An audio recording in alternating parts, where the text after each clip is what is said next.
नमस्कार मंडळी. आता आपल्याला सर्वात भव्य आणि दिव्य असा सोहळ्याची सर्वांनाच प्रतीक्षा आहे.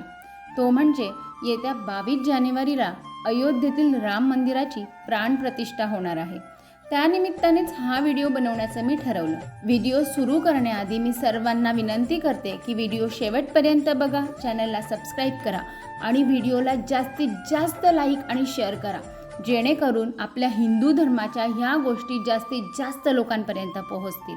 तर अयोध्येतील रामलल्लाच्या भव्य मंदिराच्या उभारणीत प्रत्येक रामभक्ताच्या मनात काहीतरी अर्पण करण्याची इच्छा आहे.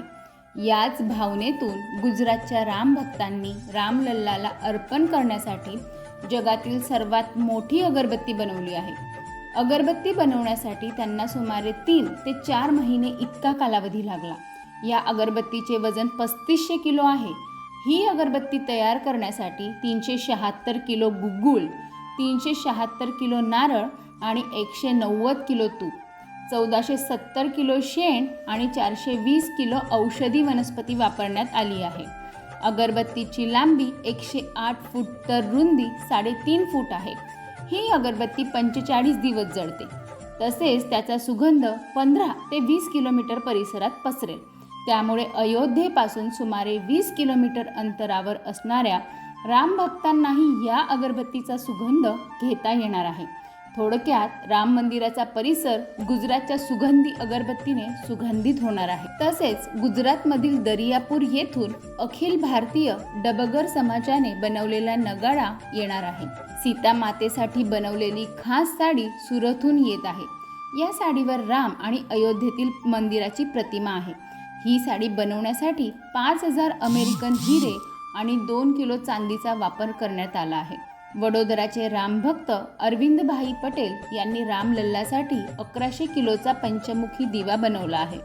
त्या दिव्यात 850 किलो तूप बसू शकते. हैदराबाद ते अयोध्या असा हजारो किमीचा प्रवास केल्यानंतर श्रीनिवास शास्त्री, ज्यांचे वय 64 वर्ष आहे, पायीच अयोध्येला रवाना झाले. या पादुका 12.5 इंच लांबी आणि 5.5 इंच रुंदी आणि 1 इंच जाडीच्या आहेत. तसेच 12.5 किलो सोने, चांदी, तांबे, पितळ आणि पांढऱ्या शिशाच्या धातूंनी बनवले आहेत. किंमत 64 लाख रुपये आहे. यापूर्वी शास्त्रींनी राम मंदिरासाठी दानपेटीत चांदीच्या 5 विटा अर्पण केल्या आहेत. ते रामेश्वरम मार्गे अयोध्येला जात आहे.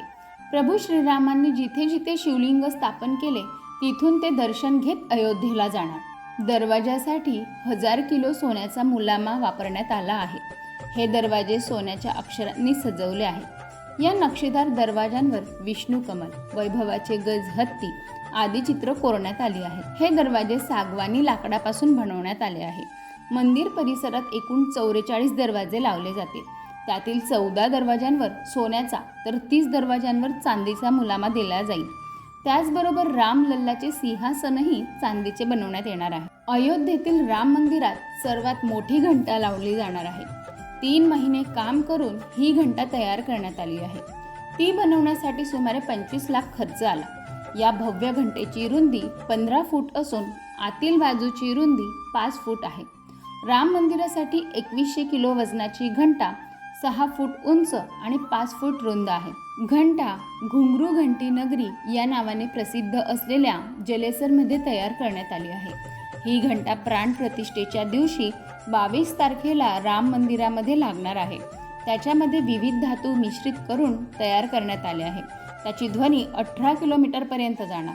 भूमिपूजनाच्या वेळी भारतभरामधील अनेक धार्मिक स्थळांची माती आणि पाणी जसे की गंगा, सिंधू, यमुना, प्रयागराज येथील सरस्वती, तालकावेरी येथील कावेरी नदी, आसाममधील कामाख्या मंदिर आणि इतर अनेक नद्यांचा त्रिवेणी संगम गोळा करण्यात आले होते.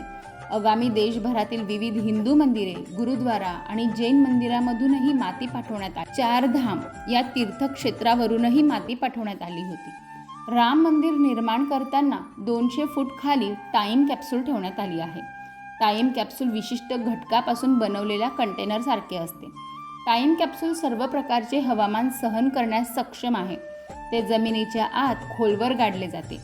टाईम कॅप्सूलमध्ये अयोध्या, भगवान राम आणि त्यांचे जन्मस्थान याबद्दल संदेश असेल आणि हजारो वर्षे टिकून राहण्याच्या दृष्टीने ते जतन केले जातील, जेणेकरून भगवान श्रीराम यांच्या जन्मस्थळावरून भविष्यातील पिढ्या कायदेशीर वादात अडकणार नाहीत.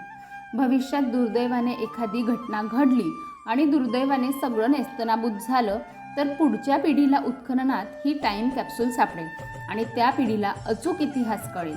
योग्य इतिहास कळण्यासाठी टाईम कॅप्सूल फार महत्त्वाची आहे. टाईम कॅप्सूलमधील ताम्रपटावर मंदिराचा संक्षिप्त इतिहास, पायाभरणीची तारीख, भूमिपूजन करणारे प्रमुख पाहुणे, उपस्थित मान्यवरांचे नाव, बांधकामाची शैली आणि आर्किटेक्टचे नाव लिहिले जाणार आहे. राम मंदिराच्या गर्भगृहात रामसीतेची मूर्तीसाठी शालिग्राम दगड नेपाळहून अयोध्येत आणले. नेपाळमध्ये काली गंडकी नावाची नदी आहे. मूर्तीसाठी या नदीतून 2 मोठे शालिग्राम खडक बाहेर काढण्यात आले होते. दोन्ही खडकांचे वजन 26 आणि 14 टन आहे. हे दगड सुमारे 7 फूट लांब आणि 5 फूट रुंद होते. या दगडावर कोरीव काम करून प्रभू राम आणि सीता मातेची मूर्ती प्रसिद्ध मूर्तिकार अरुण योगीराज यांनी बनवली. कॉमेंट बॉक्समध्ये जय श्रीराम नक्की लिहा. व्हिडिओला जास्तीत जास्त लाईक करा, जेणेकरून हा व्हिडिओ जास्तीत जास्त लोकांपर्यंत पोहोचेल. आणि अशाच छान छान व्हिडिओसाठी चॅनलला सबस्क्राईब करा. धन्यवाद.